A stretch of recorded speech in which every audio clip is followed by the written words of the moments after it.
ಬೆಂಗಳೂರಿನಲ್ಲಿ ಐತಿಹಾಸಿಕ ಕರಗ ಅದ್ಧೂರಿಯಾಗಿ ನಡೆಯಿತು. ದ್ರೌಪದಿ ದರ್ಶನಕ್ಕೆ ಭಕ್ತ ಸಾಗರವೇ ಹರಿದು ಬಂದಿತ್ತು. ಉದ್ಯಾನ ನಗರಿಯಲ್ಲಿ ಶಕ್ತ್ಯೋತ್ಸವದ ಸಂಭ್ರಮ ಹೇಗಿತ್ತು ಅನ್ನೋದ್ರ ಕುರಿತು ಒಂದು ವರದಿದೆ, ಬನ್ನಿ ನೋಡ್ತಾ ಹೋಗೋಣ.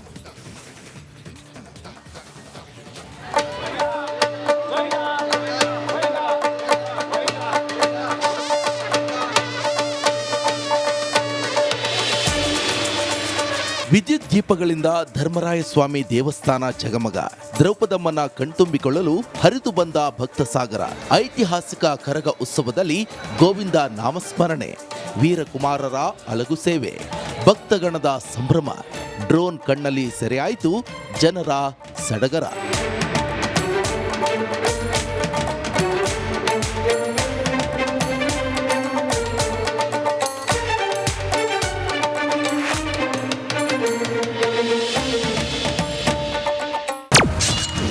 ಐತಿಹಾಸಿಕ ಅದ್ದೂರಿ ಕರಗ ಮಹೋತ್ಸವದ ಸಡಗರ. ಸಿಲಿಕಾನ್ ಸಿಟಿ ರಸ್ತೆಗಳಲ್ಲಿ ರಂಗೋಲಿಗಳ ಚಿತ್ತಾರ.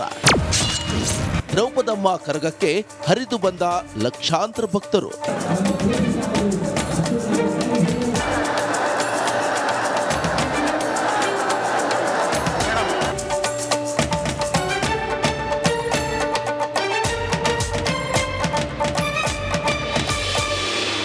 ಚೈತ್ರ ಮಾಸದ ಶುದ್ಧ ಪೌರ್ಣಿಮೆಯ ಬೆಳದಿಂಗಳ ಬೆಳಕಲ್ಲಿ ಮಲ್ಲಿಗೆಯ ಕಂಪು ಬೀರುತ್ತಾ ಗೋವಿಂದ ಗೋವಿಂದ ನಾಮ ಸ್ಮರಣೆಯೊಂದಿಗೆ ಬೆಂಗಳೂರು ಕರಗ ಶಕ್ತ್ಯೋತ್ಸವ ಅತ್ಯಂತ ಸಡಗರ ಸಂಭ್ರಮದೊಂದಿಗೆ ಅದ್ದೂರಿಯಾಗಿ ಜರುಗಿತು. ವಿಶ್ವವಿಖ್ಯಾತ ಕರಗ ಮಹೋತ್ಸವಕ್ಕೆ ಉದ್ಯಾನ ನಗರಿ ಸಾಕ್ಷಿಯಾಯಿತು. ಧರ್ಮರಾಯ ಕರಗದಲ್ಲಿ ಸಹಸ್ರಾರು ಭಕ್ತರು ಮಿಂದೆದ್ರು. ಶಕ್ತ್ಯೋತ್ಸವಕ್ಕೆ ಕಣ್ತುಂಬಿಕೊಳ್ಳಲು ರಾಜ್ಯ ಹೊರ ರಾಜ್ಯಗಳಿಂದ ಲಕ್ಷಾಂತರ ಭಕ್ತರು ಹರಿದು ಬಂದಿದ್ರು.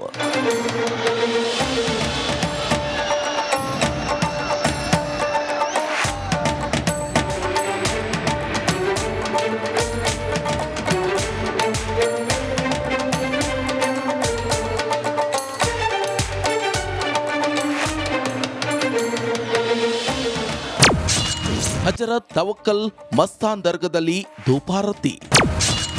ಅಣ್ಣಮ್ಮ ದೇವಿ ದೇವಸ್ಥಾನದಲ್ಲಿ ಕರಗಕ್ಕೆ ವಿಶೇಷ.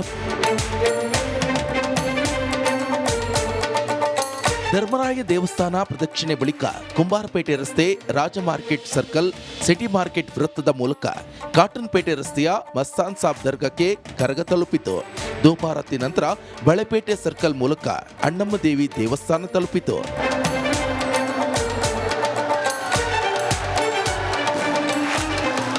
ಕರಗಕ್ಕೆ ಮೆರುಗು ತರುವ ಮತ್ತೊಂದು ವಿಶೇಷತೆ ಎಂದರೆ ಪಲ್ಲಕ್ಕಿ ಮೆರವಣಿಗೆ. ನಗರದ ವಿವಿಧ ಪ್ರದೇಶಗಳಿಂದ ಒಟ್ಟು 18 ಪಲ್ಲಕ್ಕಿಗಳು ಧರ್ಮರಾಯ ಸ್ವಾಮಿ ದೇವಸ್ಥಾನಕ್ಕೆ ಬಂದು ಸೇರುತ್ತವೆ.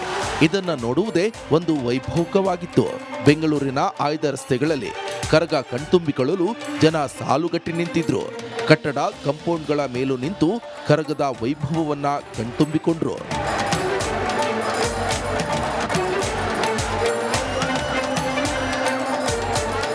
Bureau report, republic Kannada.